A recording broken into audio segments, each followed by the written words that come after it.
Right, so I'm here with Paul Hannaford, who's making a massive impact in schools as a speaker.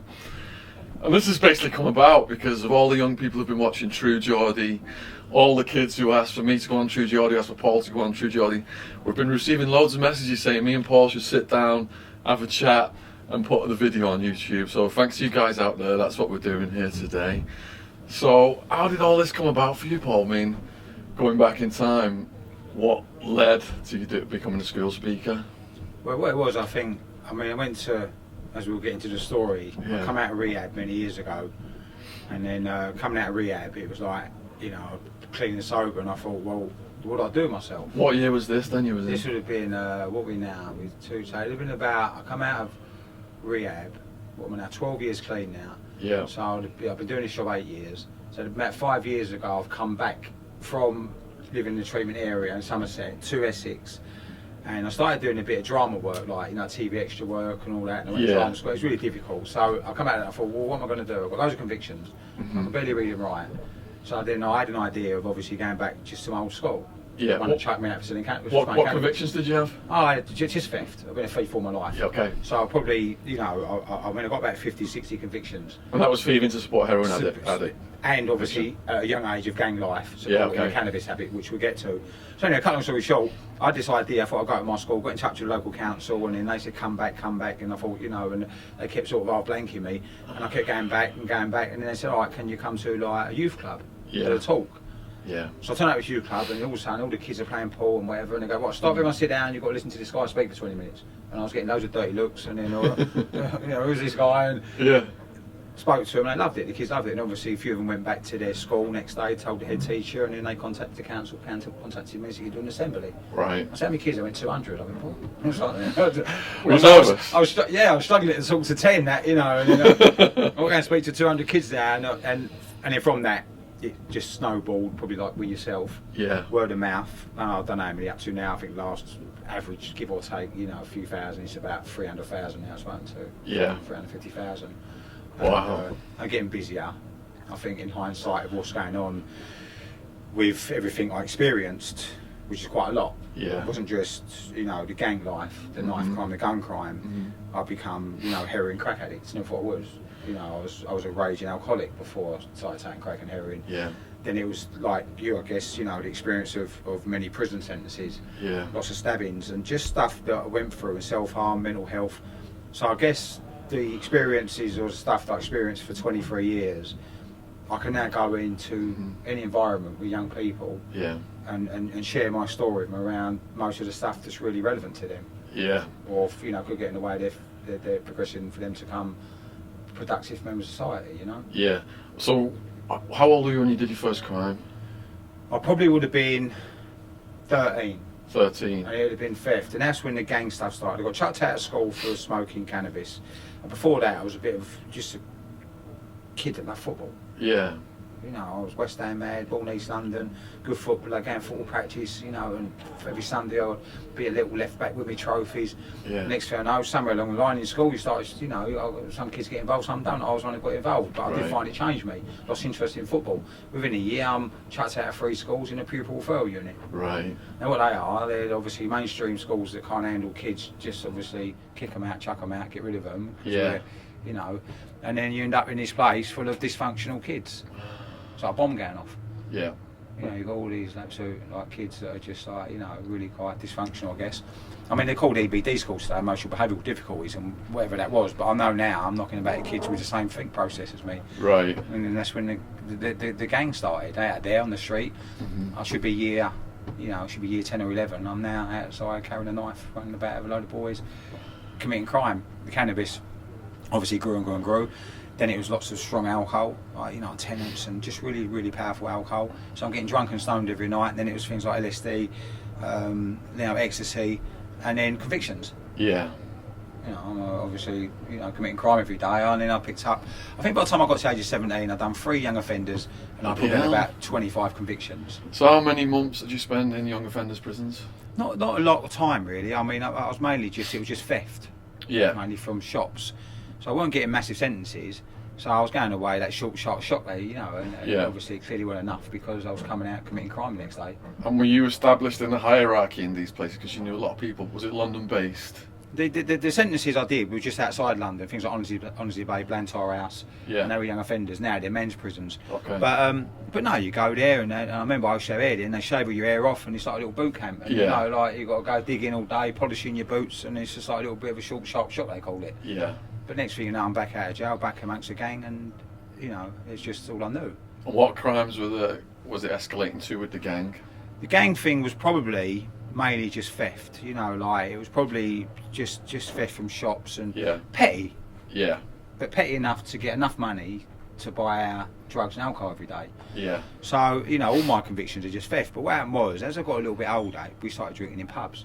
Yeah. So now I'm like 18 and I'm going in pubs because we're allowed to get in pubs. And it was then the crime changed to credit card fraud. Right. So now we're getting people who work in post offices, and what they're doing is they're obviously corrupt. They go out on their rounds, don't post all the letters with the cards in, bring them down the pub to us, we buy them. Yeah. So now I'm going out, I'm immaculate. I'm like 18 stone, a big strong lad. I should have good head and I should brill cream it.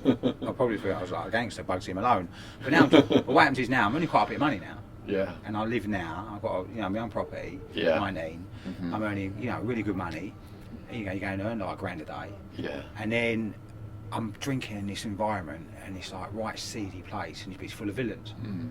So I'm seeing these guys come in, right, and they all look, and I see them put out in their Range Rovers, their Bentleys, and as a kid, I bought into it. Yeah. I love it.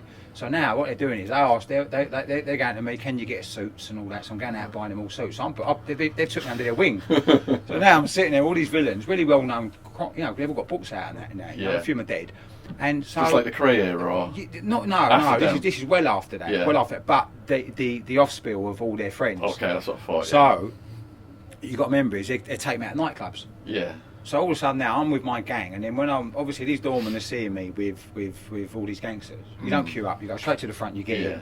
So then years later, I'm going to nightclubs and they're recognising my face, and I'm just walking straight to the front of the queue. Yeah. So my ego's just through the roof. 21 now, I'm the gang leader. I'm being a gang leader doesn't make me the toughest gang So you're the gang leader of your clique? of my little gang, yeah. Yeah. But it's a group of about 8 or 9 of us, and we all meet up and we commit all like whatever crime we're doing, and then we know through the week we all see each other. You have a few that are close than others, but if it kicks off with another gang or people, everyone's there within a matter of. And what weapons have you got access to at this point? Well, everyone's got some sort of weapon. Yeah. So it'll be knuckle dust and knives, and there will be the odd gang member that had a gun somewhere, Yeah. locally buried. If you needed it. If they needed it, yeah. But mainly it was just like the old-fashioned knuckle dust and knife thing. Yeah. So now I'm 21, I've got a nice place to live, I've got a personal drive, I don't drive, so one of my gang members picks me up every day, drives me back doing credit card fraud, and I'm getting drunk and stoned every night of the week, and I thought that, you know, that was what I was aspiring to be this feeling gangster, totally deluded, but you know, when you're young, your ego's all over the place. Yeah. And then I got involved with, as we know, heroin, which nearly killed me. And What year did you get involved in heroin? I'd have been 21, so I'm not sure what that would have been. What am I now? I'm 50 coming up now, so my maths ain't great. Early That's 90s. cool. Early 90s. Early is it? 90s. So the rave scene's coming full The rave force in this scenes, country, the is it? rave scenes, obviously just coming. You know, it's about. Yeah. These are about. Yeah. I mean, I got involved with a little bit of. I like the odd pill, but I was mainly like cannabis and a bit of LSD and whatever else. But so what's happening is now, you know, as I said, that's it. That's what it is. And if much money as possible, and living this plastic gangster lifestyle. Yeah. And then, as I said, I went to this event one night, this party, and then this guy pulled out his pits of metal tin foil in the bedroom, started smoking it, and I got offered it, and I knew what it was heroin. Yeah. And you know what, when I was young, right, probably like yourself, you know, like, if you ever see anyone outside a shop, you see heroin addicts, straight away, you thought of needles, right? And when I was a kid, I hated needles. I was absolutely terrified. I'd go to the dentist, have an injection in my mouth. Yeah. So, and they was always scruffy, filthy, rotten, dirty. You wouldn't give them time of day. Yeah. But that night, for whatever reason, curiosity, as always, yeah. Faithful night. thinking I'll be okay, Yeah. and I tried it, and So when the alarm bell went off, but you overrode that yourself, you thought you weren't going to end up like a guy under a bridge. yeah, it was just that you know, my ego telling me I'll be alright, I'll take it, I'll try it, and Yeah. I tried it, and I just knew straight away that evening I'd have it again. Really? What made you think that? I just knew the feeling it gave me. Really? And to be honest with you, when I took it, and I took lots of Yeah. drugs from the age of 13 to 21, Yeah. lots. Yeah. It happened that every day. when I took that heroin, I honestly thought, you know, and I don't say this lightly, but I thought I was in heaven. But you know what? It was actually the gates to hell. Right. Because 12 months later, I'm now 5 stone lighter. Yeah. I don't eat. My gang do nothing to do with me. Yeah. Because I'm a heroin addict, but we get back to them. I don't wash. My teeth have gone a funny colour. Living in drug dens. My family no longer see me. Yeah. Just in the space of 12 months. Jesus. And that is, you know, so I ended up like that. Heroin addict, I presumed in my head. Yeah. I'm now like that. You became that. I'm rotten, I don't wash. Yeah. Over a period of time, within 2 years, I started to inject.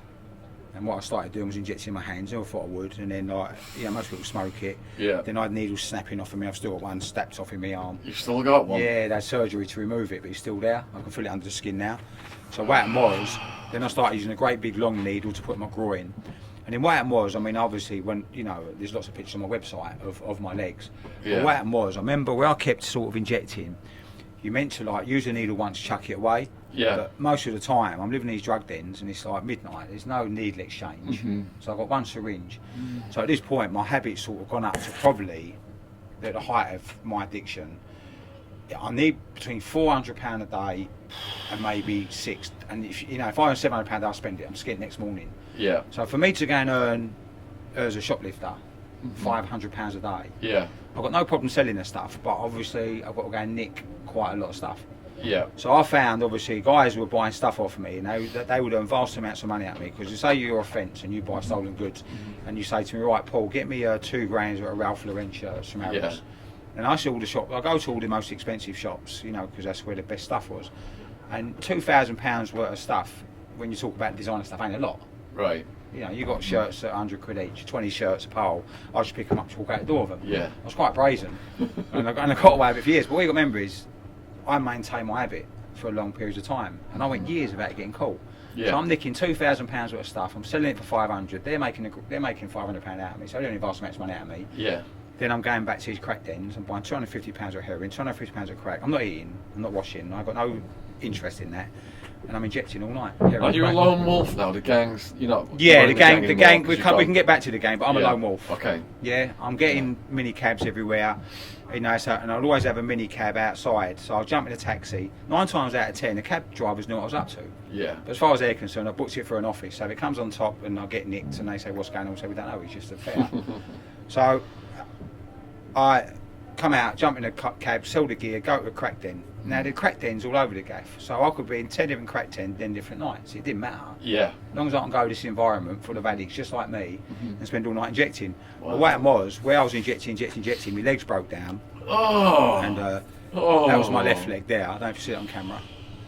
So, but that was quite a good side. The other side was down to the bone. I'll show you my legs in a minute. They've not healed up properly. Yeah. But so at this point, we've got memory. At this point now, I'm 23 years of age. Yeah. My leg is rotten, stinks. And I don't know what, I guess, a dead person smells like. But I knew when I woke up in the morning, I should dress my leg with nappies to soak the blood up. So now the whole inside's down to the bone. So we got memories. I woke up in the morning, the pain. And when I wake up in crack dens, it's like I'm in my clothes, because these crack dens are like shitholes. They're just like, you know, you want to let a dog in there to die. It's just absolutely rotten. So, you know, you've got all the crackies been the night before, and there've been needles everywhere because they've been injecting. So I wake up in the morning, and I want to have a quick fix. And I'd look, and when I'd been slapping my nut the night before, I couldn't remember what needle was mine. But you know what? I was so desperate, it didn't matter. So I pick up someone else's needle and use it. Now, when I don't say this lightly, I've probably done that 300-400 times over a period of 18 years of addiction. So now at this point, I'm in trouble because I can't stop. My legs hanging off. I'm living in crack dens. I don't wash. I don't eat. Have you caught anything from dirty needles? No, I've been tested. Yeah, I've been Man, tested. that was lucky. I've been tested 8 times for HIV, hepatitis. Yeah. I ain't got it. Still got my own teeth, lucky enough. I had them all cleaned and that properly done. But and the doctor once said to me, you know, when I went to hospital eventually to have all operations, when I finally got clean, he went, "A miracle." It is That's a miracle. He said, you know, the amount of stabbings you got involved, you know, stabbed many times through the gang stuff and with drugs. Yeah. So yeah, at this point, you know, I look back and I think, well, what happened to that little 10-year-old boy, the footballer?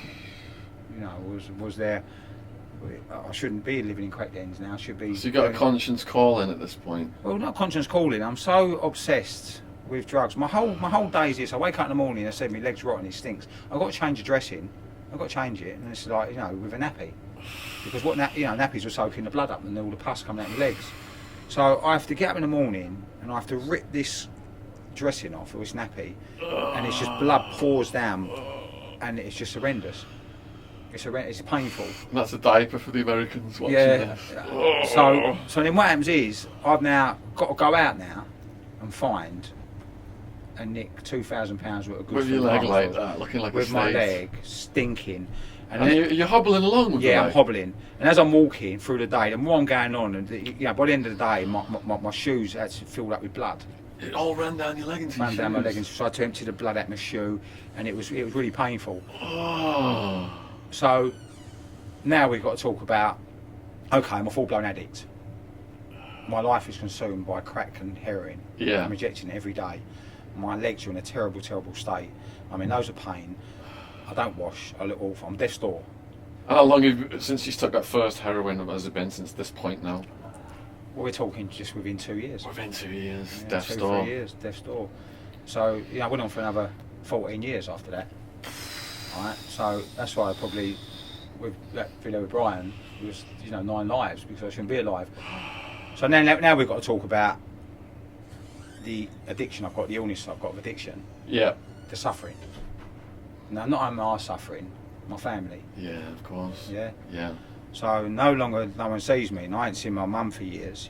She I remember she walked past me one day in the street, looked at me, ignored me, not on purpose. She didn't recognise me, because now at this point I've lost half my body weight. I think I went from being 16 stone down to about 8.5. Didn't recognise my own son in the street.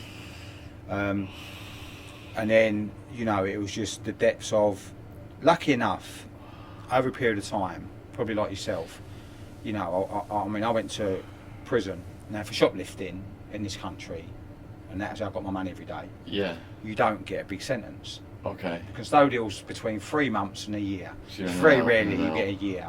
Yeah. So my sentences were between 3 months and probably 6 to 9 months. You serve half of that.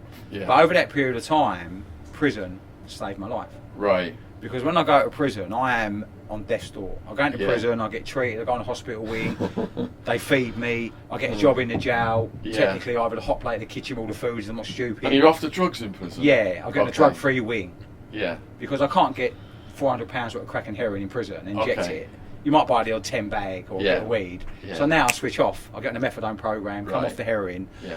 and now I'm in jail, and it was like, I'm putting on weight. Yeah. Yeah, I'm getting a bit of a colour if it's summer, so really it's like a bit of an MOT for me, like a bit of health. It's enabled you for the next round. Yeah, and I you like yourself in prison, I'm not sure what it's like in the American judicial system, but I should get a job, get out of my cell. Yeah. And mine's like that at 10, I get a job in the kitchen because all the grub was there. I love grub. I remember it was quite funny. I've never had a job in my life, right? Yeah. And every job I've ever had was in prison. I've been a barber. I've fucked some haircuts up to here, right? Yeah, right with clippers. I've been a cleaner. I've been a painter. And I remember I worked in the kitchen. It was quite funny because we used to nick big blocks of cheese out the kitchen, right? And the way it was, we used to get the boys to come and collect the cheese on the trolleys they used to take back over. Yeah. And I used to get back over on my wing and chop all the cheese up and swap it for phone cards. So I went from being a cracker to a cheese dealer. I had a Mexican cartel guy stealing cheese from the kitchen where I was housed, and because it's so hot in the desert, we had to put the cheese in the air conditioning vent. Yeah. Otherwise, it would melt into like orange juice.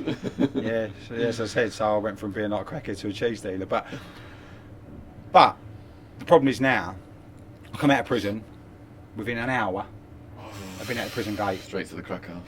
I'm committing crime. Yeah. I'm reoffending within an hour. I've been out of prison. I was committing crime in prison, nicking cheese, but I'm just saying. So, next 10 years, it's getting to a point now where every department store in London has got pictures of me Really? on the wall, security pictures, because I'm so prolific. Yeah. So now I'm the most prolific shoplifter in London. Bloody hell. So it was becoming hard work. Yeah. I can't run from security, my legs are bad.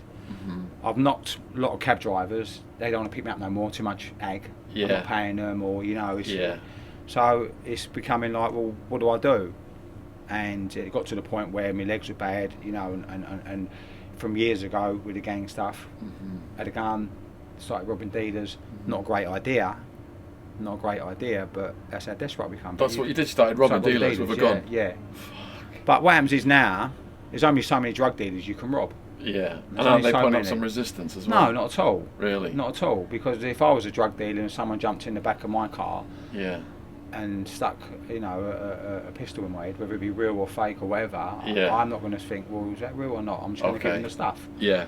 So now, it's getting to the point where one night I'd robbed some dealers, gone to a crack den, stuff I'd robbed, there was 2 blocks of heroin. Now when you get drugs off drug dealers over here in the UK, especially London, heroin and crack, they sell it together normally.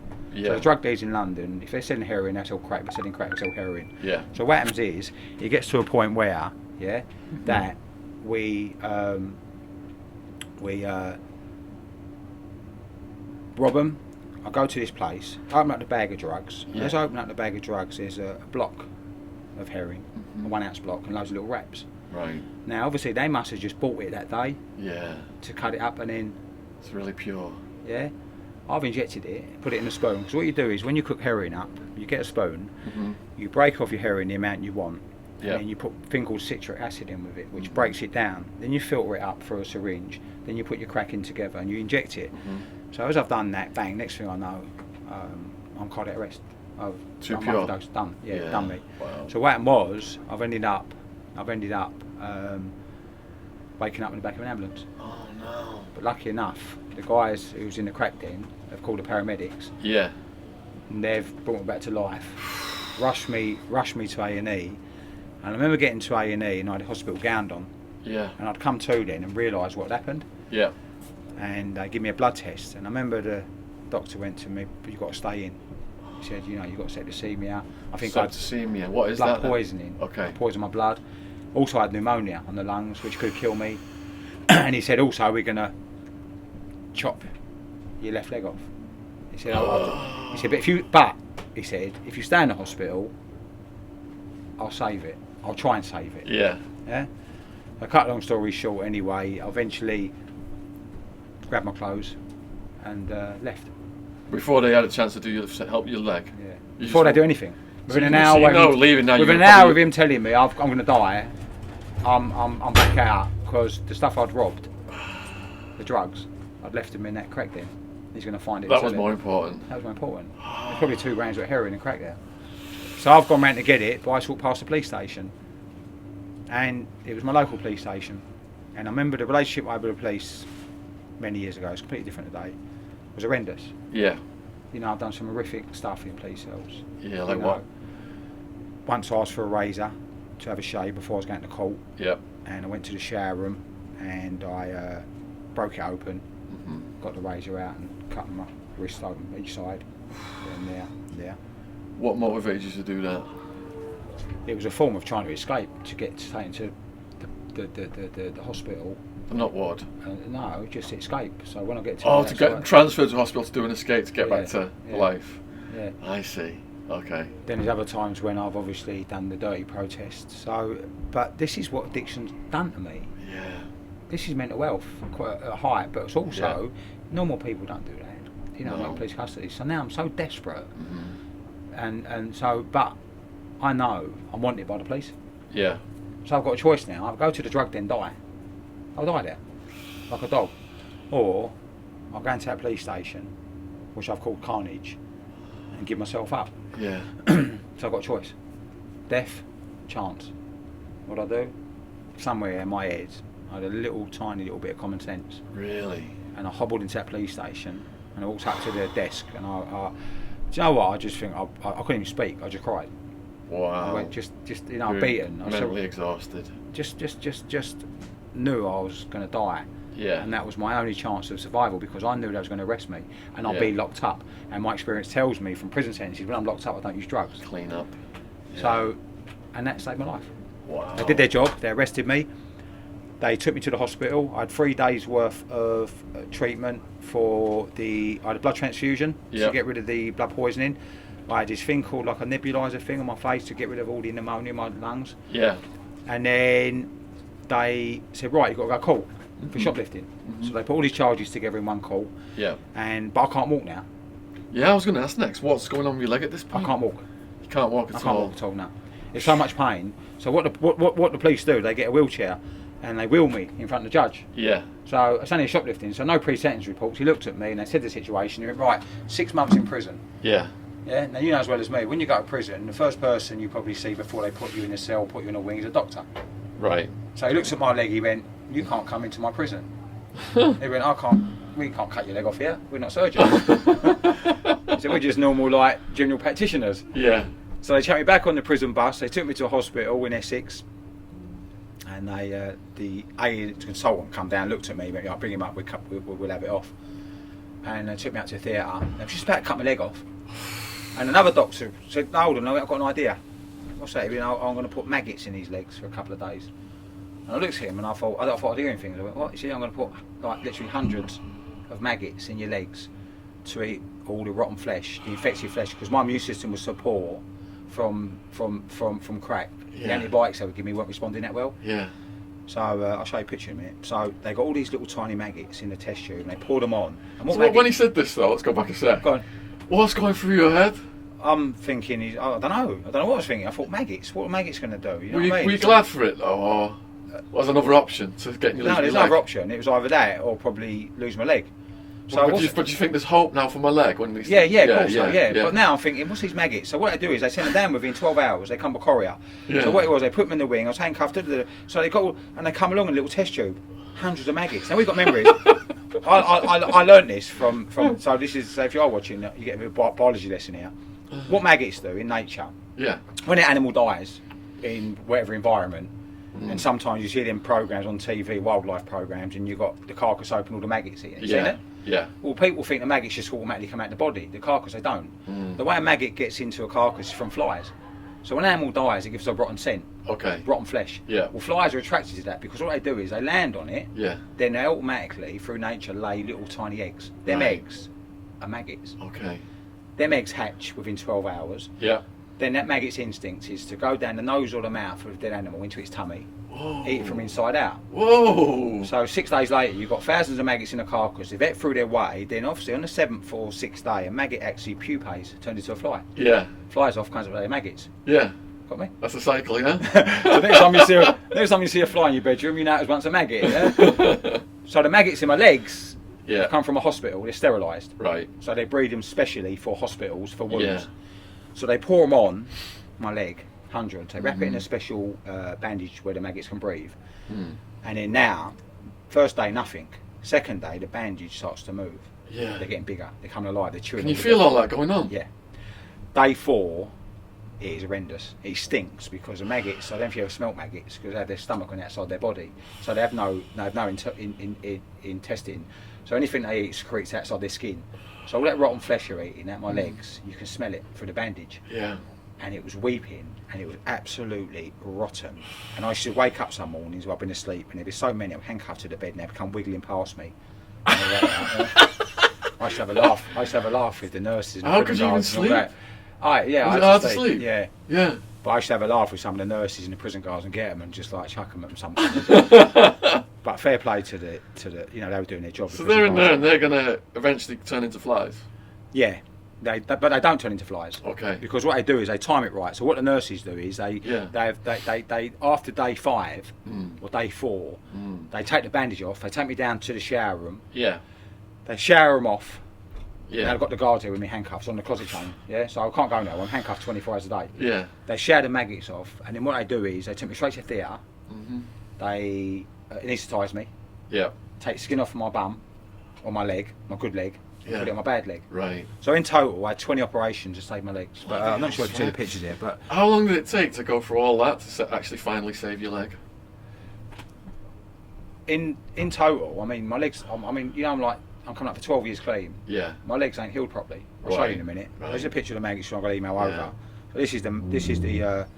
So that's the picture like the maggots, but there's more than that in there. Yeah? Oh. You see that? The school kids got to go wild when they see these. Yeah, but what you remember is they saved my legs. Yeah. So at this point now, You got a special affinity for maggots now. I don't know. I don't go fishing much. Never catch anything. I get impatient when I get fishing. I'm rubbish at it. So at this point now, I've served my sentence. Yeah. My legs being dressed every day. Yeah. The skin grafters worked, not completely, because it takes time. When the skin graft it takes a while for more skin to evaporate and spread. Yeah. So now they're not going to cut my leg off. I'm off the drugs, and they took the handcuffs off 12 weeks later. So you've learnt your lesson now. Yeah, I've learnt my lesson, but what you got to remember is when they took the handcuffs off and left, they just walked off. I've served my sentence. I'm no longer their responsibility. I'm actually free. Yeah. But I don't know where to go. Because no one come to visit me. I put my family through hell. Nobody come to visit me. So now I'm sitting there thinking, the nurse walked in, the nurse is really good with me. I mean, they were really good with me. You know, I ended up going back after my rehab and bought them flowers and chocolates. You know, they were fantastic with me. I was never horrible to them. I wasn't hard work, but they really took care of me. And I remember she walked in, she went, Paul, unfortunately, you know, we need the bed for someone else. Yeah. So at this point, that was it. I thought, where am I going to go? Back to the crack then. Oh. You know, but I knew, but I did know, if I went back to that place, you know, I'm probably going to die. So lucky enough, I heard about a place called a Rehab. Yeah. And I had a friend up there, and I'd already went up and got away in Somerset. And I phoned him up, his name is Larry, he said, come down. So I crept down there, and it was, what a relief. I got to this rehab, and I got to this place, and it was just full of addicts, alcoholics, all sorts, people from all over the country. It's down in Somerset. And do you know what, I think for the first week, I probably cried. Yeah. Because it was just a relief that I didn't have to live like that. I knew there was another way for me. Yeah. So through the rehab, you know, I started working this bit of a program, and lucky enough, it saved my life. It got better. You didn't go back to drugs? No. That was it? But we're getting back now to the rest of my gang. Or the gang I was in. Yeah. Unfortunately, they weren't as lucky as me. Right. Because the gang chops have changed. It was a core of about 8. There's always sometimes 12. You had ones that flip in and out. But I do know that the majority, or most of my gang now, 3 died. 3 died. How did they drugs. die? Drugs. Yeah, heroin. Not straight away. Yeah. It took a few decades. Yeah. And I went to a couple of their funerals. Right. Because obviously by then I got clean and they were still using, and their mums invited me.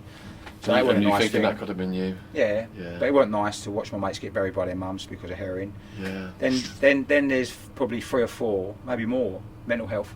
And this ain't no genetic thing. This is drug related. Mental health, maybe whatever drugs it was, but it's definitely drug related. I see them walking around, some of them now, and these were young, good-looking boys, football, all that, you know, lads. Yeah. Now you walk around, and they're just outside shops, rotten, no teeth. Yeah, and then you've got one that got involved with a knife in a pub. Nothing to do with gangs. We had that gang mentality. Yeah. And he'd been carrying a knife from gang life from a kid, never put it down. Yeah. Obviously, he got in a fight one night in the pub. Instead of punching the guy like most people would in the fight in the pub, stabbed him, killed him, and got 18 years. So, Is he still inside now? Yeah. Wow. So then the bit I'm getting at now is that all of us were once kids. Yeah. Yeah. Like you. Yeah. At school. Yeah. Now the whole concept, and this is my job and it's your job today, is to educate for experience. And we have a wealth of it. Yeah. A wealth of it. Yeah. And we have no magic wand, right? But we can go and share our experience with these young people and talk about choice and consequence. Now we're not saying everyone in the world who takes drugs is like drug addicts. They're social drug using. Yeah. They're social drinking. Yeah. But then there are some, the likes of me or you, that go off and do what we do and get a bit too involved, and then it becomes a problem. Yeah. And we either end up in prison or addicts. Yeah. So we just try and give the kids about choice and consequence. Now, you know, you educate many kids. I educate tens of thousands a year. But I'm finding that maybe when I was young, or when you was 10, maybe we didn't know what we wanted to do. I was playing football for West Ham. I was never good enough. Yeah. You probably wanted to go off and do something. Was there a missed opportunity? Could my school have just put my academic development to one side for an hour, been good-hearted and broad-minded, and got someone like me in with experience to share a story, to change my thoughts on certain things that I'd have got involved with when I got older? My drugs education was a pan frying eggs. This is your brain on drugs. That was it. That was it. Wow. And you look at today, right, and I'll say this to the camera, and I've thought about this, what I'm going to say, right, because I'm not saying this on emotion, impulse. I strongly believe if you're an adult being paid annually tens of thousands of pounds to work with young people, and you or your colleagues that may be in a high position don't book someone to come in with experience and speak to them about what is going on outside the school gate, knife crime, drugs, gangs, guns, alcohol, then I believe you're not doing your job properly. Right. Because there's a thing, you see, and I Googled it and I'll show you my phone, right? And I've done a bit of research, done a bit of work on myself. It's called egotism. Do you know what it means? Yeah, you get these decision makers that think they know it all. Well, this is what egotism means. So for those who don't know what it is and you're watching this, and I Googled it, I'll tell you. My reading ain't great, but egotism means, right, it means self-interest, selfishness, self-seeking, self-serving, self-regard, self-absorption. So if you're working with young people and you definitely can't be bothered to get someone in to speak to them about all the stuff that we see on the news every day, all the stuff you've seen, and you've witnessed some horrific stuff, either horrific, then you suffer with that. Egotism, self. They're causing kids to die who would eventually could have been dissuaded from going down that lifestyle. Are we missing opportunities? We're not missing them, we're not being given them. Now lucky enough, you built up a portfolio like I have. And I probably 80% of the work I do or the schools I visit rebook me each year because they see the impact it has on social media. You look at your platform of Twitter, constantly kids saying thing. Instagram, my Instagram is quite bigger than my Twitter, and you've got kids constantly going on there after you do a workshop. As I go back to, we have no magic wand, but what we do have is a story to tell that may change someone's life. Put a price on that. So how does one, and I don't slag off anyone that works with kids, you work with kids, fair play, but what I find is if you've got 1,000 kids in the school and you've got one head teacher and they refuse to let someone like me and you go in to educate these kids, then you look and you think, where does one man or woman from a middle class background with no experience of what's going on outside the school gate decide whether someone can go in and give these kids a healthy, positive, not negative, workshop around choice and consequence? That one person is vested with that power, and I've tried to analyse the psychology of these people. Some of them feel that their kids are above hearing our stories because they're never going to. There's no drug problem at this school, I've heard. When half of the young people in this country experiment with drugs, some are in a bubble themselves and they look at us as kind of a threat. We're going to go in there and say things that parents are going to complain about, and they don't want to run the risk of having us in there, taking the kids out of the bubble. But what we're doing really is inoculating them. They have to, hear the high end of it, the hard end of it. Otherwise, they're not going to have the full inoculation later on. Let's look at, I'll talk about anything with kids. When I go into school, you probably specifically around the drugs and whatever. Mine's everything from knife crime to gangs, drugs, all the stuff like that. Did you have separate talks for each topic? A knife crime talk, a drugs talk? No, I go in like you and I get given assembly. By the time I get in for registration, sit them down, you get 50 minutes like I do. 15? 50. Oh, 50, So we get 50 minutes by the time we get them in, So I do 5 a day normally. So I'm trying to convince schools now to say, right, let's do 5 assemblies, year 7 to 11. I try and convince them to put 2 year groups in one. So you can talk to 1,000 kids a day. So it's a numbers game for me, like it is for you. Don't invite me to talk to just 1 year group when I can talk to 5, because every kid in your school matters. Exactly. But what happens is, the shit is the fan at year 10, kids are going out, behaviours are changing, they're going to parties, it's not ice cream and jelly no more like year 7, and they're coming in with the behaviours, the school panic and go, let's get the year 10 spoken to. Well, what about year 7? Because your year 10's one, so creating ag, once year 7. So your year 7s, when I get to year 10, they're going to start creating. So you want to stabilise that situation, reduce it, and then early intervention. So what happens is now, you go into schools, but as I said, it's just that, I talk about everything I can within that 50 minutes from my experience, like I've you in the past 40 minutes, the descent from wanting to be this plastic gangster to the descent of addiction to coming out of it, but didn't get off lightly. Because at 12 years clean and sober nearly, I've still got needles stuck in my arm. I've got medication that I have to take every day for the blood clots in my legs. And then I still dress my legs daily. So this one here, I don't know if you can see on camera. This one here is like that's from that's alright. This one healed in the end. And then you got this one here that I dress every day. Jesus. And that one's scarred up there. And I have to dress it every day. And this was only happening, this picture, I don't know if you can see it on the camera, but I'll email them over.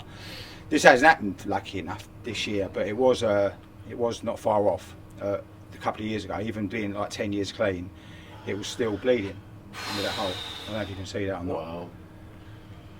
So I come out of it smelling the roses. Yeah. And you look, you know, I've come out of it with no HIV. I've got a couple of holes in my legs that I show the kids. At this point, I'm showing the kids and they're like, wow, you know, it's like pretty horrific. But Yeah. it just shows you the true nature of deep addiction. Yeah. And then to come out of it, not just clean and sober, you know, I woke up, spiritually woke up. Yeah. Started to look at life differently, you know, and learn about, you know, how I feel, how I think.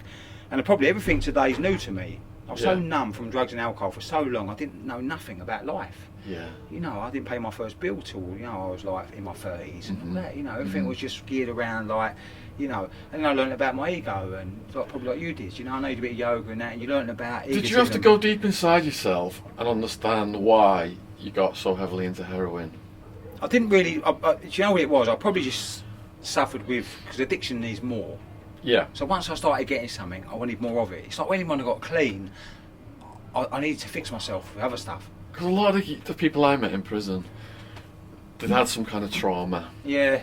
And they were getting treated like animals in prison, brutalised, and more trauma. And the heroin was kind of like that cushion against that trauma. Yeah.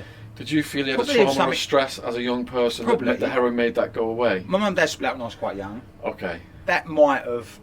Now, I'm asking myself this question, I've asked it a few times. If my mum and dad hadn't split up, would I have still picked up the cannabis which led to the heroin? Now, we're not saying everyone who takes cannabis becomes a heroin addict. Yeah. But if you meet a lot of heroin addicts, like you have, and you ask what was their first drug of choice, Yeah. most of them ain't going to say heroin. Most of the heroin addicts I've met in my time, many, Yeah. if you ask them what was their first drug of choice. Yeah. So was it in me, just as in my nature, that I was going to just wanting more drugs once I started that first lot, Yeah. and then found the ultimate, which is the pinnacle of any drug, which is heroin, Yeah. which can take you to a very dark place, as we know. Yeah. So I'm not too sure on the psychology bit behind that, you know, where I went from that 13-year-old boy to that heroin addict. So you were 13 when they divorced? 10.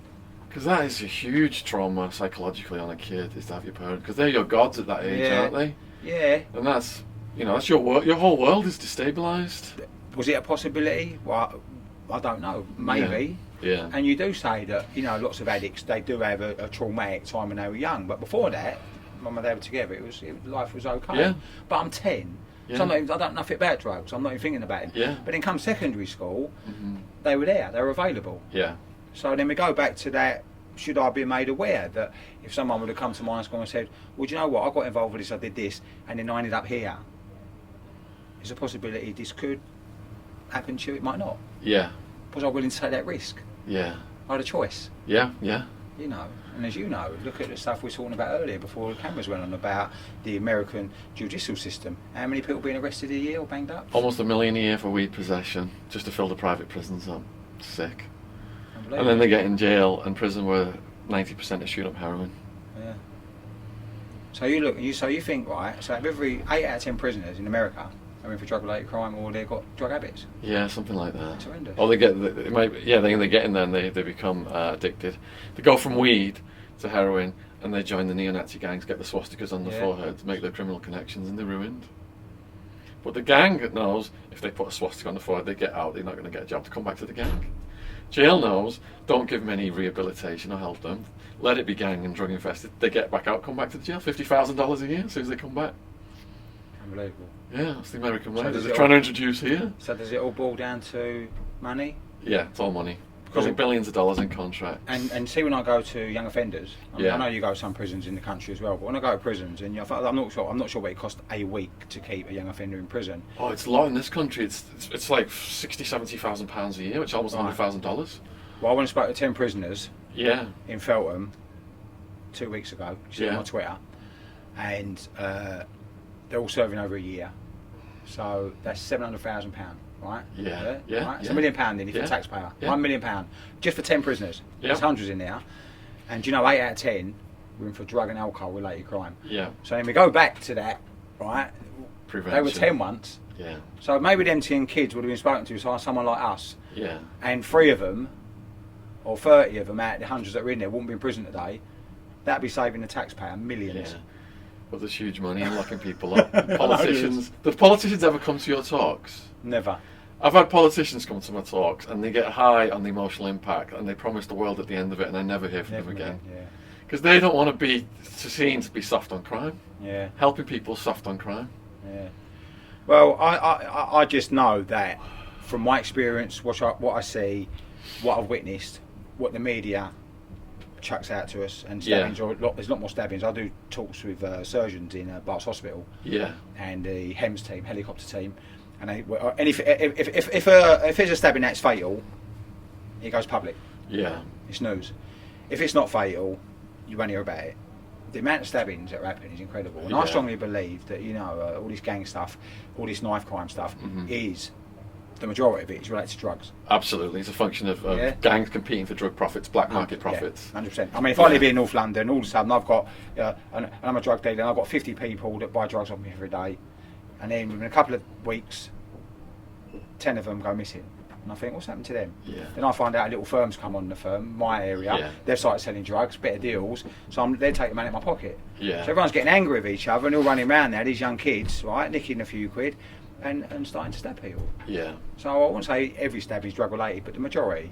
So if you can steer as many kids as possible away from drugs or drug dealing, it's very unlikely to become a gang member. They won't want to carry a knife. Yeah. And they'll go on and live a decent, honest life, go to university, and become what the whole concept of a school is, productive member of society. Yeah, and they'll have life lessons. So I don't believe we'll ever stop this gang thing. I don't think, definitely won't stop drugs. The knife crime thing seems to be increasing. Yeah. So what do? We try and stabilise it, but it might take 10 years to stabilise it. More education, less incarceration. Well, look, how many 10-year-olds now in the world, right, are addicted to heroin? Very, very, very, very few. Yeah. Hardly none. How many 10-year-olds in the world now are alcoholics? Hardly none. Yeah. How many 10-year-olds in the gang carrying a knife, a gun? None. Yeah. So why ain't the world then waking up in certain countries where it's possible and giving these 10-year-olds, because I've got a few schools in America follow me, they call them superintendents, don't they, out there? Yeah. And they follow me, and sometimes you flick through and you look through their social media platform and you see them giving kids talks around, food and whatever else. And I looked over the 6 weeks holiday. I know we've just come to the end of it and it's a new academic year now. And I looked, and I follow lots of people like you do, who work with kids, young people. And over that whole 6 weeks holiday, they were putting on those events. Yeah. Cricket, football, rugby. But I never see one around knife crime. Yeah. I never see one around gangs. I never see one around drugs. Yeah.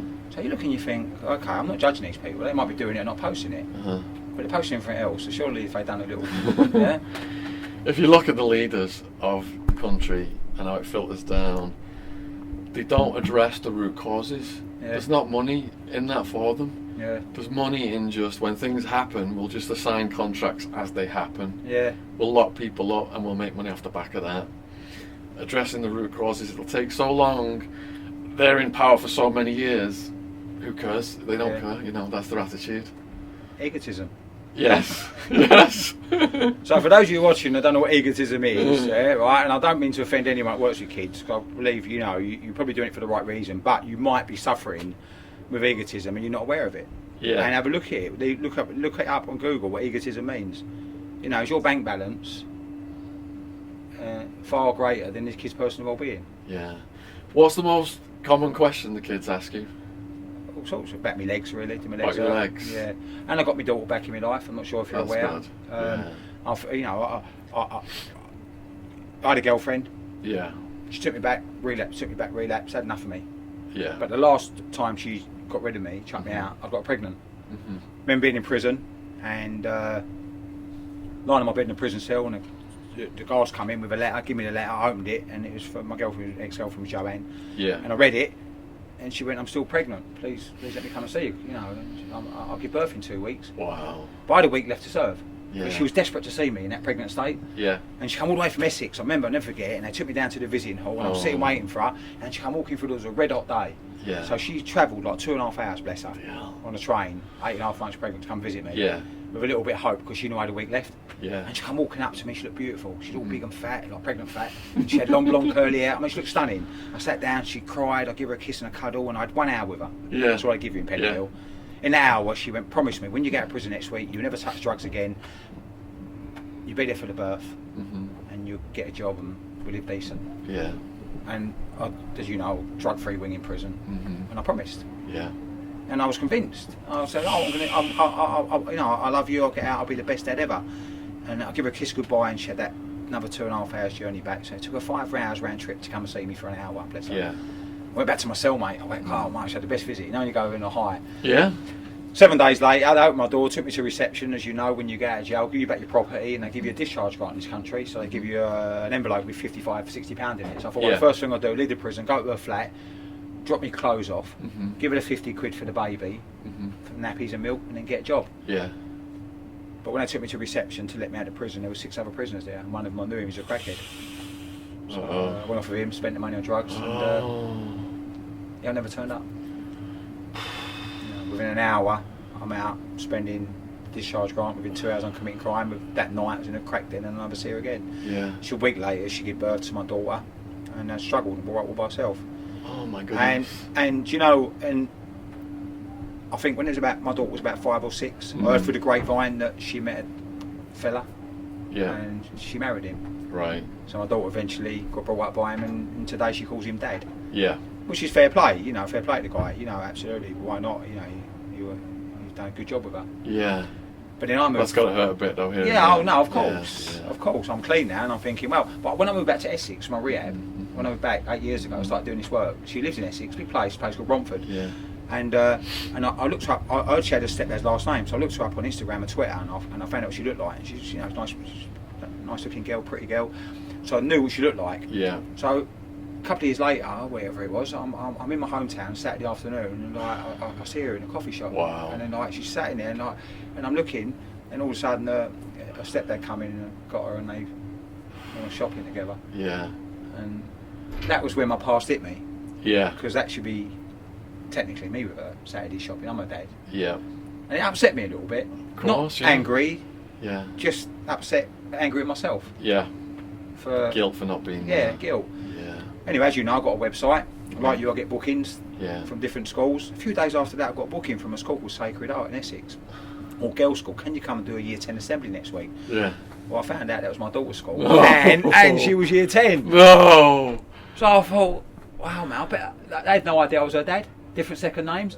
So I thought I've got to let her mum know. So I had my ex. But I didn't have her number, so I went on Facebook and I got a friend of a friend together. I thought she ain't keyed off with me, and I phoned her up, and she was alright to me. But Yeah. she said, listen, the day you're going to her school, she ain't going to be there that day. Okay. She's at another school down the road doing work experience, Right. sixth form. Yeah. Otherwise, I'd have considered letting you say hello to her. So I thought, how's my luck? So I turned up at my daughter's school a few days later, done the big assembly like you do, walked out the school gate at lunchtime to go home. Yeah. Walking out the school gate, walking down the road, all of a sudden come walking around the corner, my daughter. Now let me tell you something, I speak to probably 60, 50,000 kids a year. Kids don't scare me, like you, don't scare me. Yeah. This 15-year-old girl, I'm terrified. Because one, I'm thinking, I don't want to scare her. I've got to walk up and say hello. The rejection, yeah, right? Yeah. So now my heart's beating through my chest. This is a spontaneous. and I've got seconds to react. She's getting closer and closer, I'm getting closer. Only me and her on the street. And it was like I was in this bubble. And she's getting closer and closer, and she's slowly coming towards me.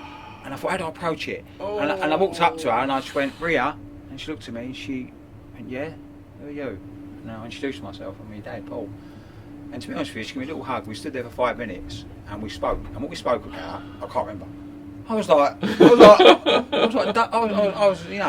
just days. in a daze. Yeah. I was starstruck. Yeah. Looking at her, I could see myself in her.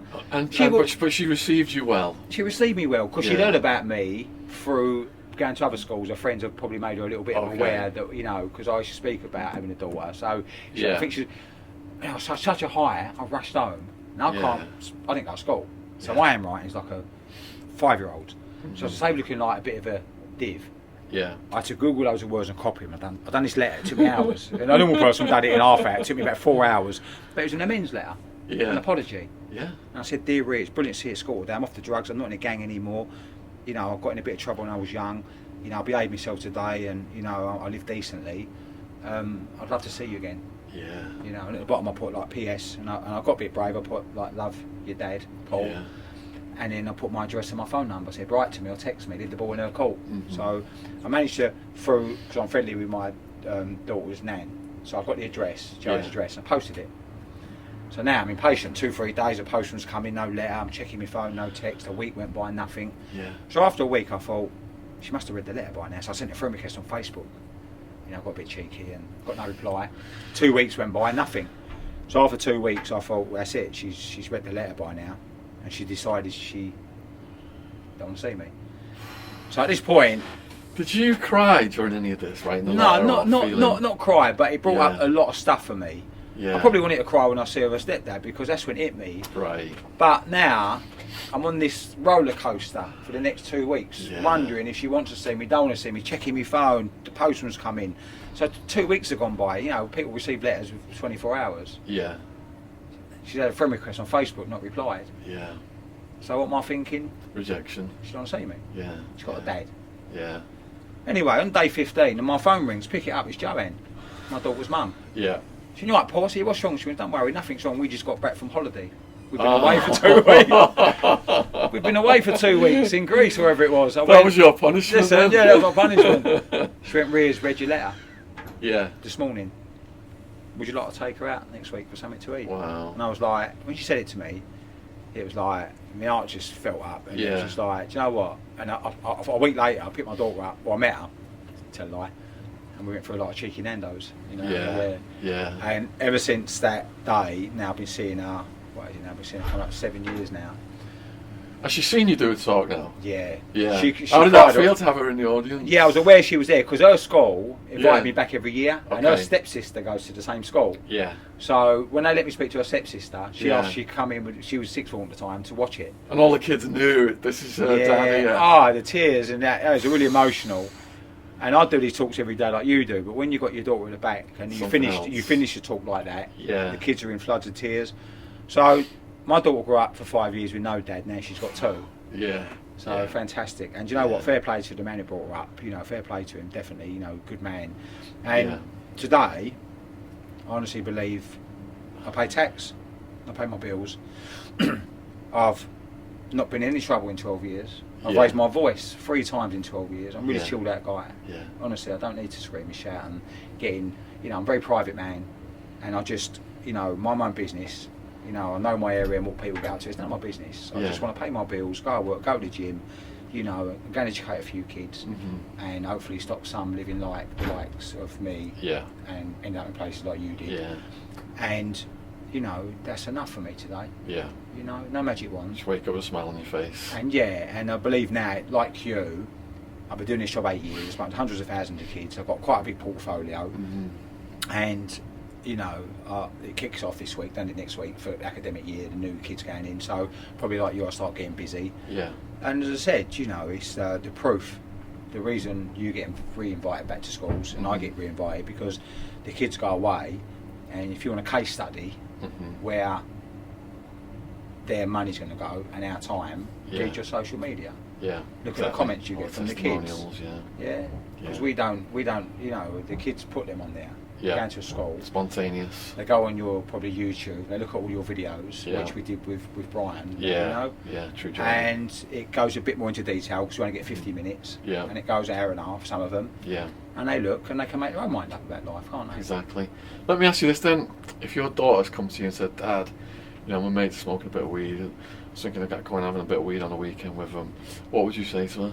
Truthfully, I would sit her down. Yeah. Right, and talk about that.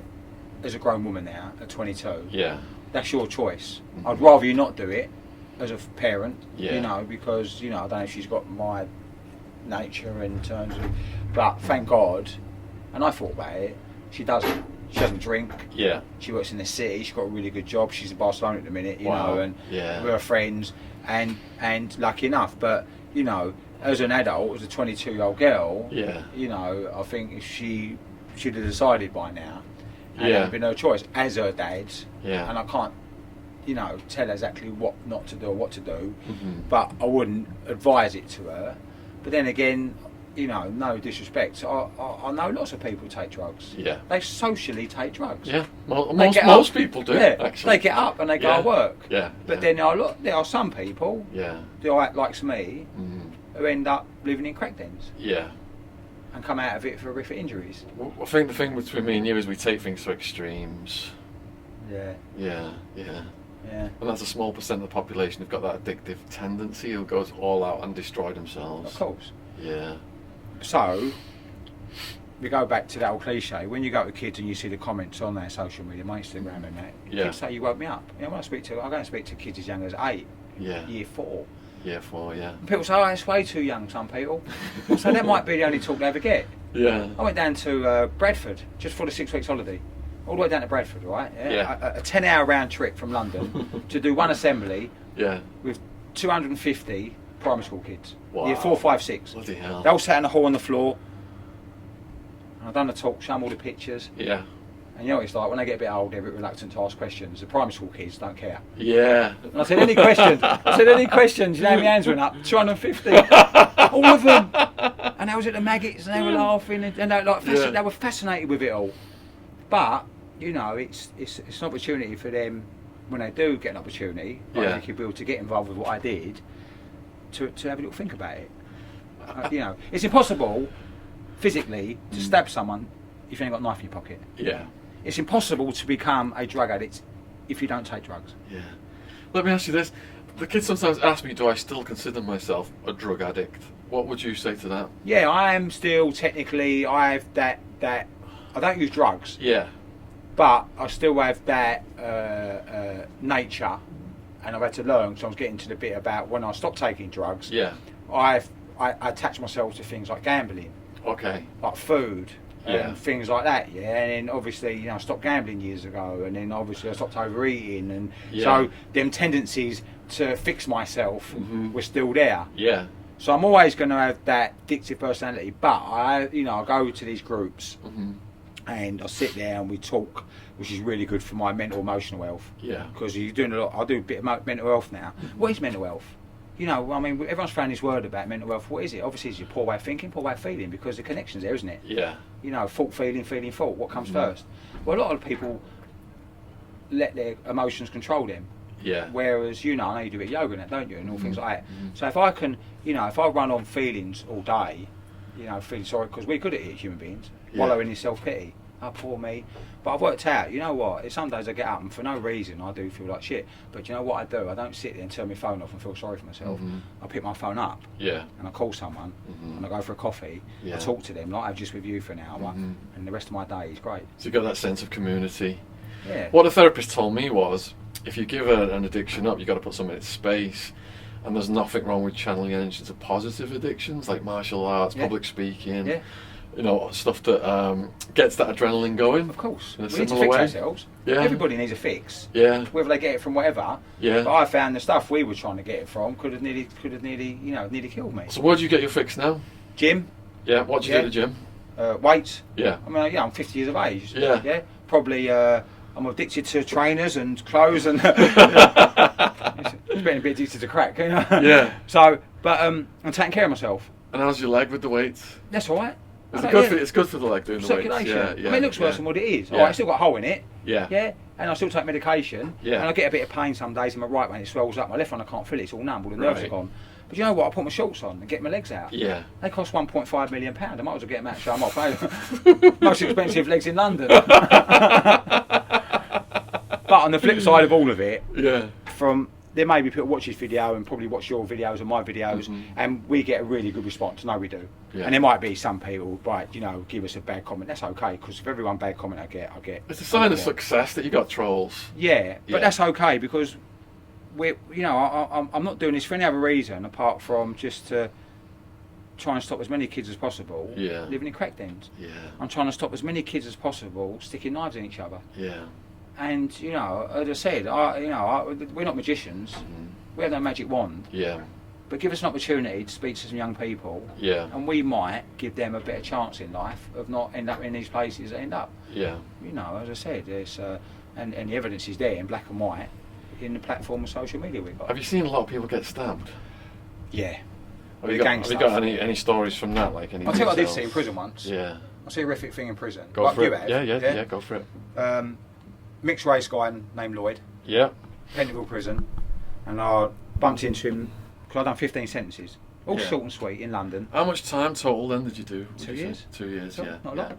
Okay. But enough. Is it racial cliques here, like gangs and stuff? What, Or in jail? drug gangs? Drug gangs. No, do you know what? So, American prisons, you get Yeah. that because they're serving 100 years. Yeah. In English prisons, you probably get boys, the Essex boys that hang about with each other on the yard. Yeah. You get the North London boys hang about with each other on the yard. So it's gangs by area. So it's not really, it's not really, I mean, what you got to remember is it's not really like gangs, but people from your area. I see. You hang about with in jail. Yeah. So, and you know what it's like. When you go to jail, you don't want to be a loner. No. Yeah, you've got to be part of a group. Yeah. But what I'm trying to say is that what we was getting at is just about, what was we getting at? Lloyd.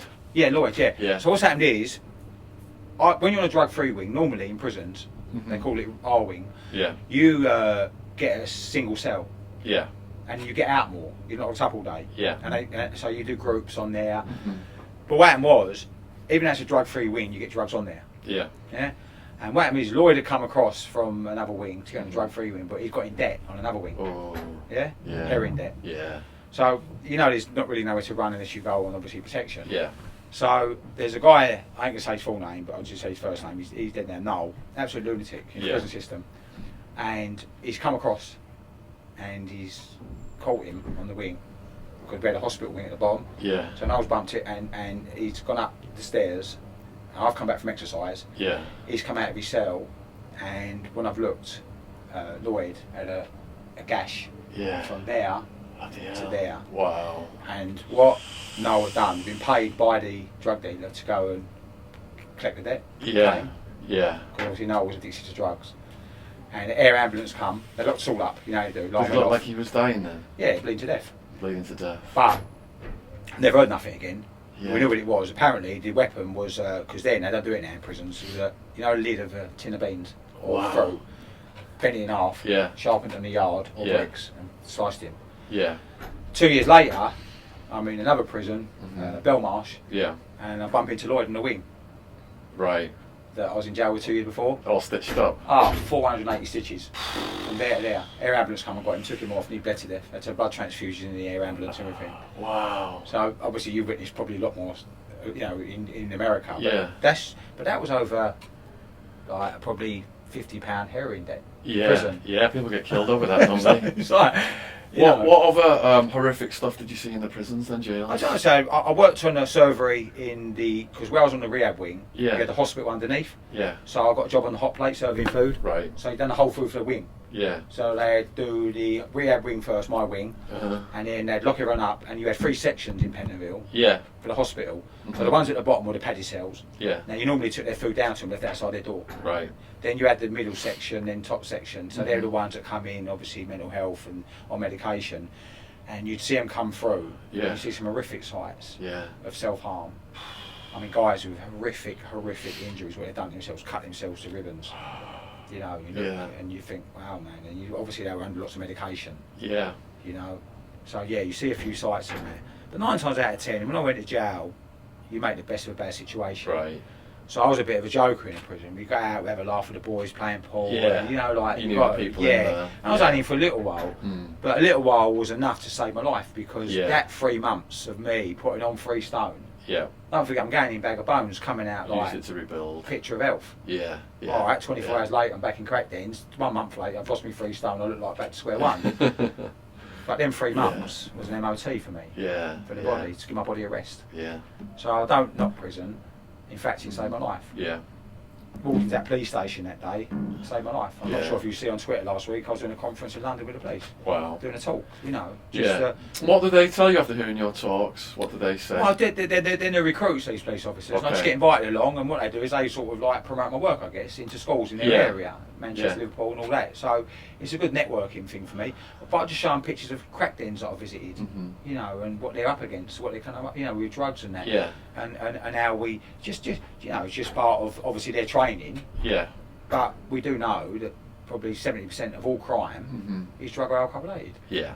Absolutely. Yeah. So if you're working in 999 emergency services, you're going to witness a lot of stuff with drugs and alcohol. Yeah. Well, that was my thing, wasn't it? Before the gang stuff, or you know, so you know, our experiences, they can probably just prepare themselves. Yeah. For the addicts, for the crack dens, you know, Really and maybe. One police officer can walk into a school one day, speak to the head teacher, and you know they listen. Probably head teachers to police, and say, "Oh, I met so-and-so, Paul Hannaford, done a talk, you think they're getting him in? Yeah. Sometimes the police come to my talks, and afterwards we have like a meeting with the teachers. Yeah. And teachers who are like, you can't say this, you can't say that, you know. The police are like, you got to be full on, because they're so desensitized by the internet anyway. Yeah. If you don't just give them the full on, hard hitting version, it's not going to get through to them. No. But like you mentioned earlier on, some of those teachers think they know best, and they've got to protect the kids from hearing reality. But actually, they're causing some of those kids to then not learn and go out and get into that behaviour. Well, that mentality then technically says coming to school at 9 a.m, leave at 3 p.m. Yeah. After that, see you later. Yeah. Where's because in schools they have a thing called PSHE, or citizenship, yeah? Yeah, yeah. Now, as far as I know, I've looked it up, personal social health. Mm-hmm. Right? As far as I know, personal is rest of your life, Yeah. health is the rest of your life, and social is the rest of your life.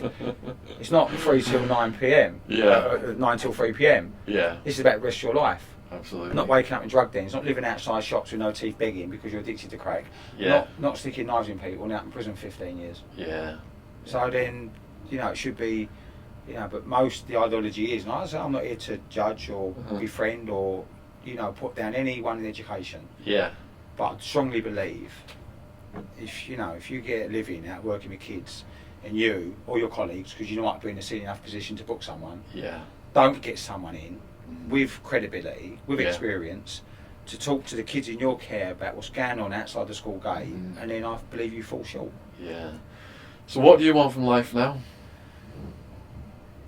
Never to use drugs again. Yeah. Never to drink alcohol Do you again. feel tempted sometimes? No, I dream a lot about drugs. You dream a lot about Yeah, I'll it? talk about it 5 hours a day. Yeah.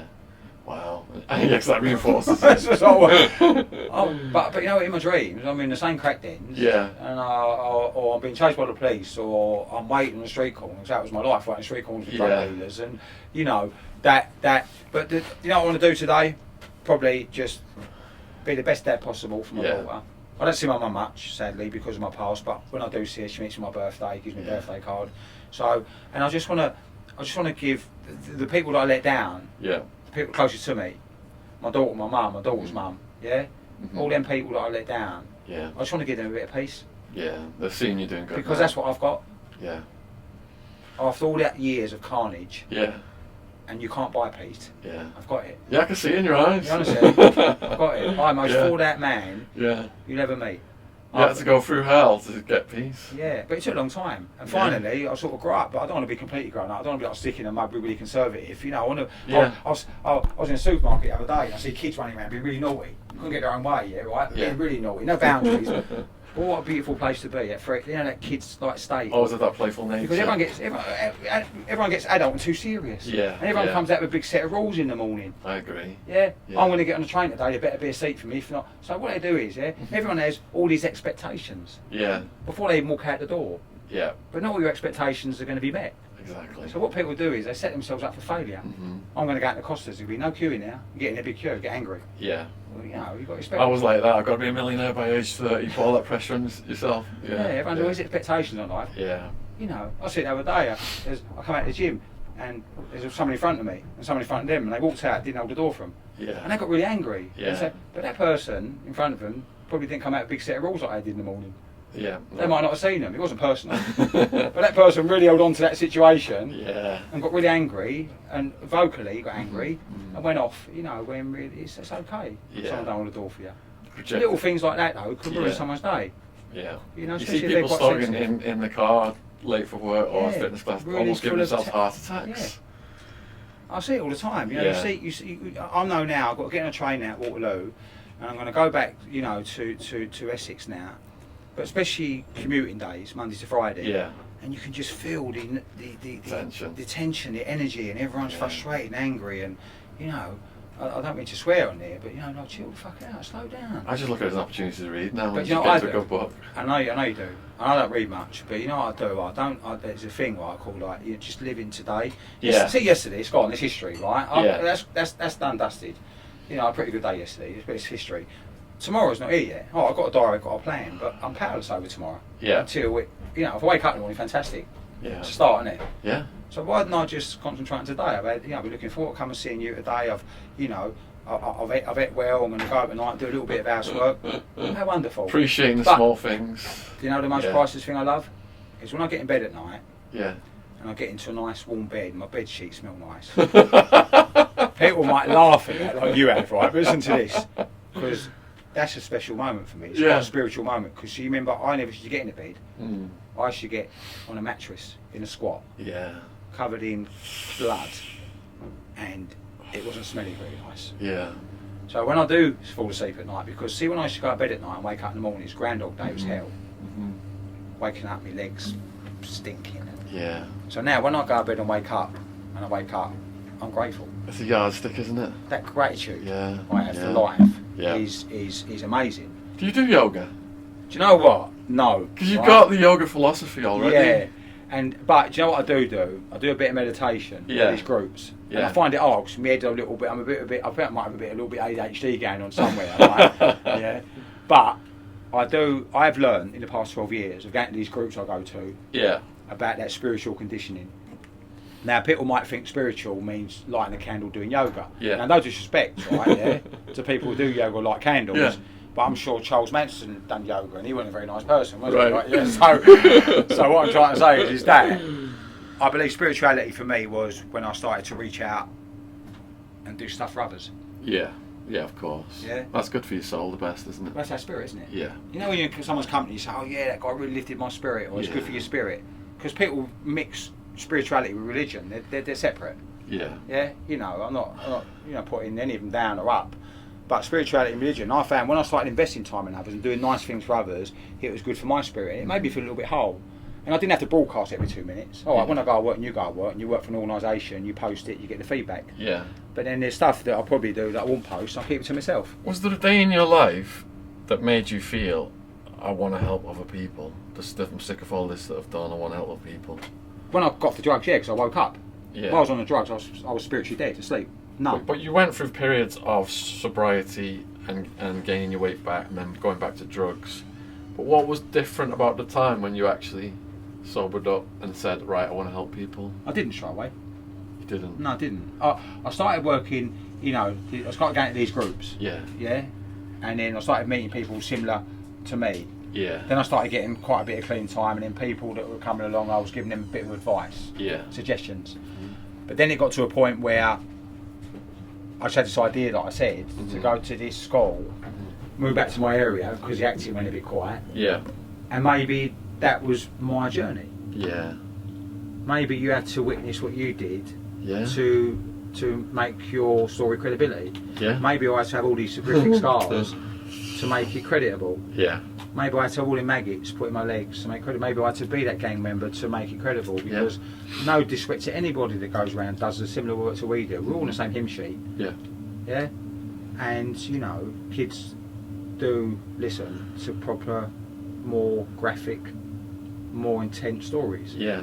You look at any TV programme, it's all now gangsters, drugs, guns, isn't it? Any film comes out, kids young people are fascinated with this stuff. But what I don't realise is, this is reality in some parts of the country, the world. Yeah. And they just see it as a film. Yeah. It's not fiction. It's a video game for some of them. Yeah. And a lot of the video games are based on this. But it's reality as well. You know. So, the concept of obviously this video today and what we do is just to create and try and create the best future for as many young people as possible. And what would you like to say to Brian, for inviting me and you and Nick Yaris and Wildman to do one podcast with him together? 100%. That would be pretty good, because there's so much we could discuss about what we witnessed, and to be honest with you, they're probably in the prisons they've been in, so they've been in the English judicial system, witnessed a lot more horrific stuff. But it'd be interesting. There'd be a lot there to talk about, decades of experience that people don't realise is going on. Yeah. Because I'll give you a quick example now, and I had this old lady once contact me from a website, and she went, "I'm not a school teacher. She goes, I'm an old age pensioner." She went, "I've got a flat." She goes, "I'll rent it to a young couple in their 20s. She goes, "I ain't paid their rent." She goes, "I know you live in my area. I think they were on drugs. Can you come around and look at it for me?" So I went, that's all right, love, no worries. So a couple of days later, I've turned up in the flat. She met me outside. She went, I don't want to go in there, it scares me. So she gave me the keys, let myself in, cracked in. Yeah, I've got some pictures, I could probably ping them over. Anyway, cut long story short, needles everywhere, claret, blood. You know, it's been full of crackheads. But the flat was empty. They'd moved out, not paid their rent. So I come out. So I went down to the motor. I went, yeah, love, it's definitely cracked in. I said, because she went on a website. I said, you know, I go to schools every day. Why have you asked me to come to your flat? She goes, well, ideally, you know, I'd like you to help me get rid of all the stuff in there so I can redecorate it. Yeah. The sofa, the carpet, and blood everywhere. So when I said, no worries. I said, I said, get a skip, put outside the flat. I said, when it's out there, call me, I'll come back and help you. She went, all right, thanks. She went off to order the skip. I went back into the flat. So I've gone in, had a little nose about, as you would. Went into the bedroom, and as I'm in the bedroom, there was like a baby crib. Yeah. So all of a sudden, a knock at the door. So I thought the old lady come back. So when I opened up the door, it was the neighbour.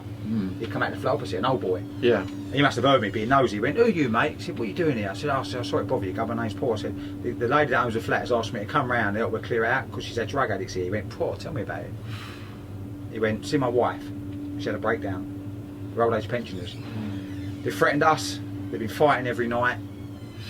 Their baby would scream morning, noon and night. And I went, what?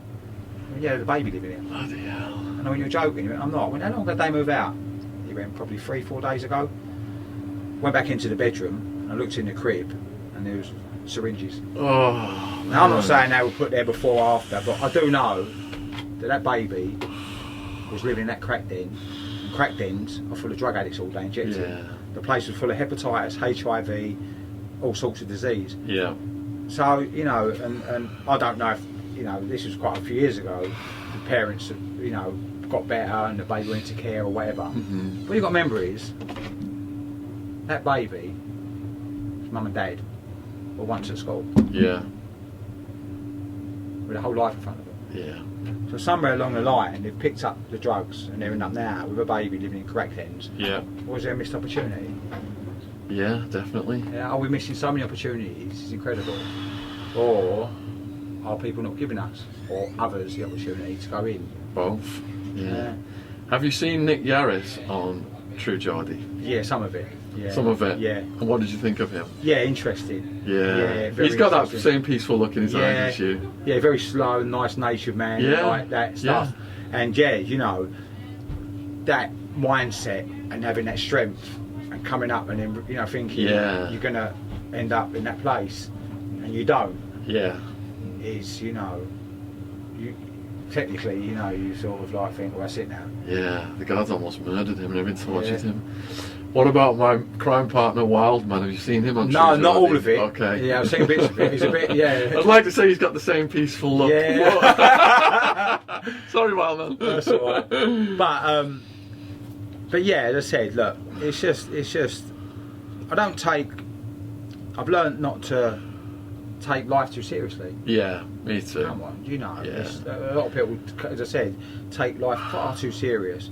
You know, I'm grateful. I've got a nice little flat. I pay me rent. I pay me bills. I'm healthy. You know, I've got some lovely people. My world's nice and small. Can have a nice meal out, and that's all. Yeah, you know what? You know, you're happy right now, aren't you? And I've got an accountant. I pay tax and all that stuff that I never did before. I live decently. Yeah. Yeah. And that's what I want today, and I just want to go to work, and you know, I'm starting to get a bit busy now, probably like yourself, the kids are going back to school. Yeah, October's crazy, isn't it? You know, over the next academic year, if it was like last year, then I'll speak to 50,000 kids this year. Yeah. You know, and if I can stop one of them, I want to stop more. My ego wants to obviously change, I can't change the world, but if I can stop a handful of them going to prison for killing another kid, if I can stop a handful of them living outside the shop addicted to crack, down the crack den, then it's worth me turning up, isn't it? That's more. Like you. That's worth more than all the money you can make in the world. That's someone's son or daughter. Yeah. Yeah. That's that person belongs to somebody. Yeah. You know, and people forget that. So as I said, I don't believe that we're going to solve this drug gangs, knife crime, alcohol problem. I do believe we can stabilise it. Yeah. And I believe the way we can stabilise it is with as much education as possible at an early age. Yeah. And then maybe it might take 5 years before this knife crime thing starts to stable itself out. Yeah. I do know now knife crime's all-time high. All-time high. So you know, it ain't going to stop overnight, is it? There's a brilliant book by Neil Woods. He's wrote 2 books now. He was an ex-undercover cop, and he's against the war on drugs. Yeah. The drug gangs basically were sending people to get employed as police, so that they could report back who the undercovers were, so that they could kill the undercovers. Okay. That's what the level it's got Yeah. to, and that was enough for him. He quit. So he reckons that if you reverse the war on drugs, put the drugs back in the hands of doctors, sequester them from kids, Yeah. the black market in drugs collapses, Mhm. and then those gangsters don't have all that money that they're tooling up with to fight for all those illegal profits, and that would be addressing the root cause. Yeah. Yeah. I don't think, as I said, I don't think I don't think the ideology of the hierarchy or whatever, you know, government figures, whatever. You Yeah. know, I don't think everyone's getting the concept of, you know, the war on drugs. I don't think there's ever been a war. There's just been drugs and drug users and drug dealers. Yeah, exactly. And it's just £1 billion industry Yeah. all around the world. Yeah. And there's no war, there's no battle. All there is just the judicial system that catches people, Yeah. puts them into prison, and it's just one big merry-go-round Yeah. of in prison, out of prison, funding, money, you know. Going through the motions. But then on the flip side of all that merry-go-round, there's a lot of dysfunction. Yeah. Yeah. A lot, you know, a lot of dysfunction. Right up to the highest people in office. Yeah, and misery and pain and Yeah. ultimately death. Yeah. You Yeah. know. So Fonzing have asked me to ask you if you would do talks to adults in London. Yeah, Yeah. yeah, 100%. I think I do parents' evenings at schools quite a lot. Yeah. I do lots of parents' evenings, and parents get Yeah. quite a lot from it. Yeah. You know, parents get, because I'm quite visual with my talks. Yeah. So all them pictures of Your needles and PowerPoint. crack ends and PowerPoints Yeah. and my legs, Yeah. I'll show the parents. Yeah. And a lot of parents, you know, go away from it. You know, a lot of them obviously, well, go and do parents' evenings, the kids go to the same school. Mhm. And so the answer to the question is, yeah, I would do an adult's talk. Yeah. And just take them into what's going on Mhm. around the corner from where they live. Yeah. And just open their eyes a little bit. Yeah. Yeah, it makes sense, because a lot of people don't. People, you know, shut their doors and isolate now. Of course. You know, everyone wants to Yeah. Yeah. just open their eyes really to the world. Yeah. That's Yeah. all. You know. So have you got any final messages then you'd like to say to the YouTube audience? It's been a few years now since you did your True Geordie, so all the kids are wondering how you've been and stuff like that. Anything you'd finally like to say? Not really. I would just like to say that, you know, I'm grateful for every time I get a booking, you know, fair play to the school to book me. Yeah, and how they book you just through your website? Just for the website, What- www.paulhannaford.com. Yeah, yeah. As you know, through our social media, my Instagram, my Twitter, I get all my feedback. And, you know, I get quite a lot of messages from kids directly, you know, publicly, just thanking me like you do. Yeah, And, yeah, just hopefully through my experience, your experience, yeah, whether it be meeting us personally Mhm. or kids going on your YouTube or watching a True Geordie yeah, that can watch it, you know, and I guess like you, I get kids from New Zealand, Australia, Africa, you know, all over messaging me Yeah. that have never met me. yeah, But if so, I went on a True Geordie and I watched the video and it's really helped me, you know. yeah. So sometimes I don't have to meet us personally, Mhm. but it might be enough there just to make them maybe put that knife down, not pick it out in the first place. Yeah, There might be enough there to make them change their thinking about certain situations, you know. Yeah. But it's okay to stick up for ourselves, because as I said, you know, talk about yoga, talk about the ego a lot, yeah. and you know, if you let that run the show, you know, egos can start wars. My ego was Yeah. as big as the Grand Canyon. Yeah. I thought I had to be on 20 different types of drug cocktail to be a happy person. But at the egos, weekends. you Yeah. know, can be quite dangerous sometimes. So, I'm not kidding. and that's what I learned. You know, we've all got an ego, but sometimes when you let it completely run your life, Yeah. it can be, you know, a little bit, you know, not good. Wow. So yeah, so all Dangerous. the people that listen, you know, I'm sure there'll be a few viewers. Yeah. Yeah, I've got the website, I've got my social media. And your Instagram's blowing up, is it, as well? Yeah, my Instagram's quite big. Yeah, I'll fully like. I'll get a limited follow space Instagram. So what happens is, I didn't work out. Instagram only allows people to follow 7,500, whereas Twitter as many as you want. Okay. So, you know, as I said, I can't follow everyone back on Instagram. They kids say, oh, follow me, and I would, but you know, I Yeah. can't follow everyone in the world, so it won't allow it. But Yeah. I still do answer every question on Yeah. social media. You know, any Takes question I up a lot get. of time, doesn't it? Loads. Yeah. I go into school, do 5 assemblies, right? And I say any questions. At the end, you've got kids crying, passing out. A bit of fun again. So you do like 5 assemblies, 200 kids per assembly, 1,000 kids. Yeah. So I leave the school at 3 p.m, right? And then they leave school at 3 p.m, and then they find me on social media, my phone goes absolutely mad. Yeah. And then I've got another 6 hours of answering questions. It's a buzz, isn't it? But yeah, but then you put a little picture on, as you do, you know, with Yeah. the kids, and you get all the questions. But that's the good thing, because it's not like I'm just there to deliver a story. Then they've got an opportunity to go away and watch you're on my YouTube. Yeah. Watch a True Geordie. Yeah. And then really sinks in, it hits home. Yeah. Then they go and want to ask you a few questions. I get a lot of parents. I get thousands of parents through the year emailing me, thanking me, tweeting me, thanks. My son and daughters come home from school, and they never come home from school and talk about a day at school. But they've met you, heard your story, and there's a parent who doesn't want their kid to come home from school and say, Mum, I'm never joining the gang. Yeah. I'm never going to take a drug, or I'm never going to carry a knife. It does give me a good feeling to get those messages. Yeah, of course it does. But then again, you know, as I said, it's just what I'm meant to do. Yeah. That's all I'm meant to do, is just turn up, deliver a story, move on to the next school, and then move on to the next school, move on to the next school. And it's a numbers game for me. I ain't going to do this forever. I'll burn myself out, as we were talking earlier. Yeah. I've probably got another 5-6 years of doing this. By then I spoke to 1 million kids. Yeah.